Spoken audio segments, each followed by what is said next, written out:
So first, we're gonna talk about how to schedule a meeting. Assuming that you already have a Zoom account, let's first sign in.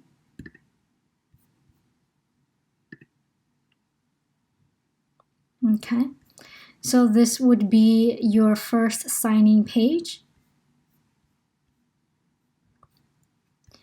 And in order to schedule a new meeting, you will see here under personal, you will see profile, meeting, webinar, recording, and settings. Click on meeting. And then you will be able to see schedule a new meeting here. That's upcoming meeting. So you schedule a new meeting here. If you are in Zoom main page and you sign in order to get into that page, you click on your own icon, view my profile, and then everything will be here. And then you click on meeting, you're back here. So to schedule a meeting, say if you are having a online class between 4 to 7 on every Monday, it's repetitive until the end of May. So for you to set up a class meeting, you click schedule a new meeting, online class. So starting from next Monday, 4 to 7. Again, if you wanted to give plenty of time to prepare, you can actually start it half hour earlier so people can come in.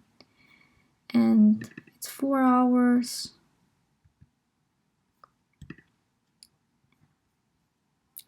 Eastern time. And then we click on recurring meeting every week. Repeat every 1 week, every Monday until mid-end May. And let's check this because you need to have a password in order to protect your room from other people. If they don't have the password, they may not be able to enter. So that reduces the chance of being bombed by people. Do you want your video on? Yes. Do you want participant video on? Yes. Audio, yeah, let's keep both telephone and computer audio. And do you enable students to join before you join? Yes. Mute participants upon entry. I would recommend that because you don't know what kind of background noises the student will bring into the classroom. So just make sure before they talk, let's mute them. And if they choose to talk, they can always unmute themselves. Enable waiting room, check yes. I don't know exactly what's the difference between join before host and enable waiting room. Let's just click both of them to make sure that people can come into the room before you start the meeting. Record the meeting automatically on the local computer. I would suggest you to check on it because you can obviously use Zoom's function to record the meetings online, and it will store the meeting records in the online cloud in Zoom. But sometimes it can be not as reliable as you would hope. So check this one, make sure that every meeting is automatically recorded into your computer. Make sure that you have a backup. Now let's save. Wonderful. So now you have an online class like that. It's all scheduled, right? Then you wanted to send this link to your students. So how do you do that? So this is actually your invitation link. But Zoom actually has this function. It says copy the invitation. It actually allows you to copy the invitation in a pre-designed format. So it outlines all the times of the meeting. Then it has some information about calendars if they decide to use iCalendar. Then it has information about joining meetings. That's the key link that they're going to use. Then meeting ID, that's all the extra information. Password, that's all they need in order to join in the class. So what you can do is copy meeting invitation, and it's copied to clipboard. So you just need to open up your email and then just copy paste it, or open up a Word document and copy paste it, and everything will be there. All right.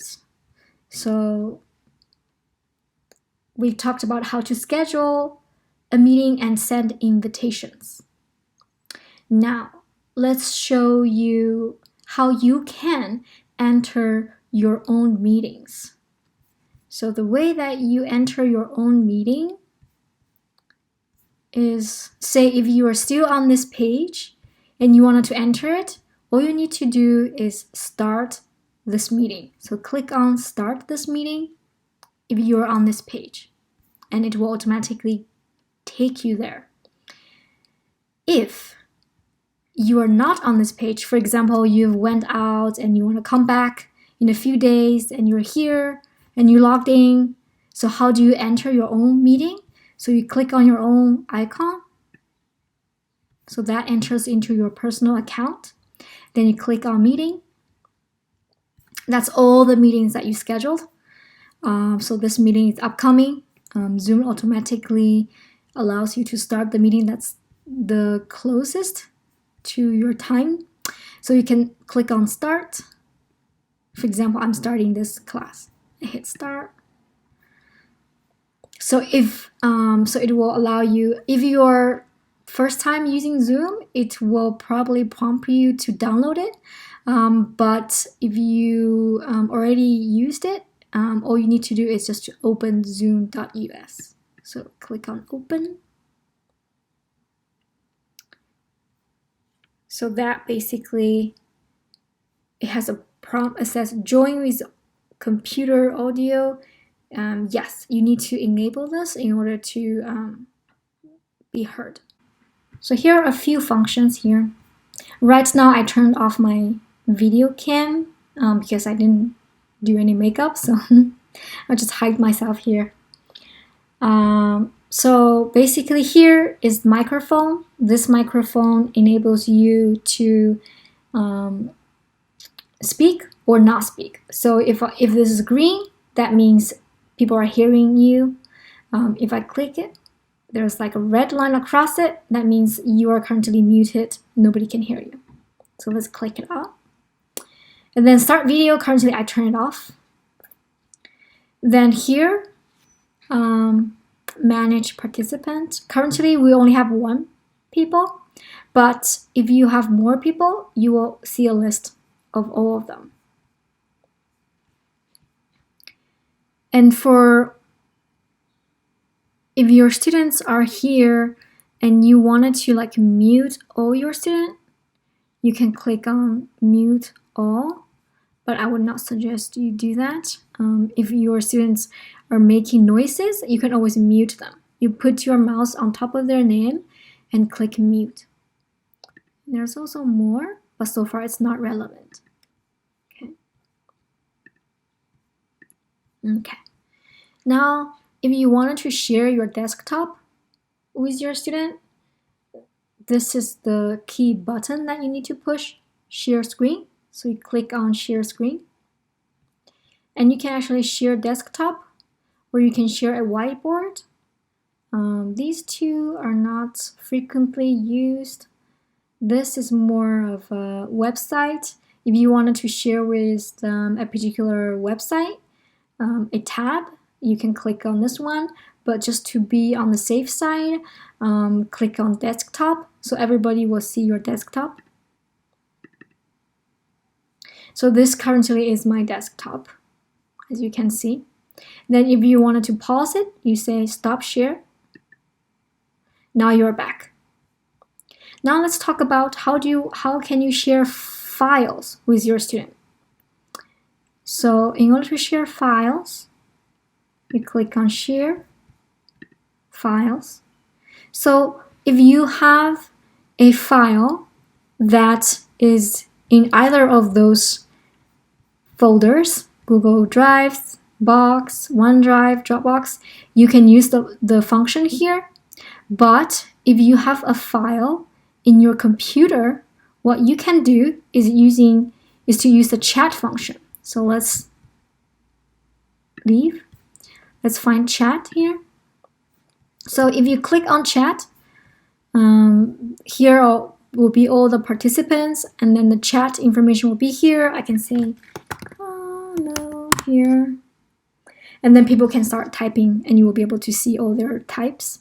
So if you wanted to share a file from your computer, here is a file. So click on here, file, and then computer. So your computer. And you can find a PowerPoint. Open. So when you click on open, it's automatically sent to everybody.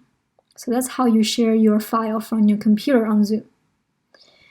And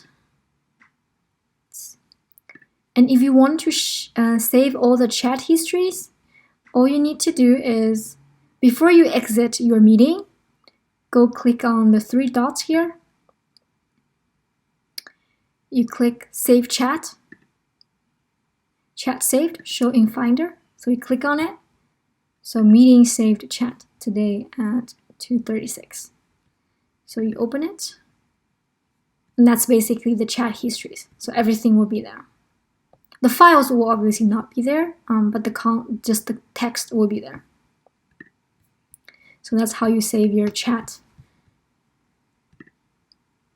Yeah, and then if you wanted to record your meetings on Zoom, following here, there is a recording button, so you can click on record. This recorded file will be converted to MP4 when the meeting ends. Okay. So you hit, oh, it's already recording. Okay. Then if you don't want to record it, you want to stop it, you hit pause. So now the recording is paused. Let's resume. So the recording is recorded. Okay.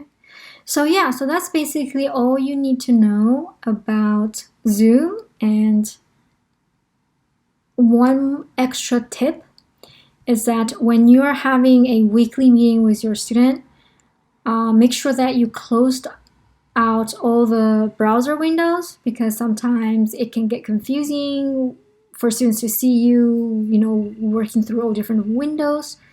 And another tip is you can create a dedicated folder for that week's content. So any PowerPoint, Word document, anything that you wanted to share with your student, you can do that.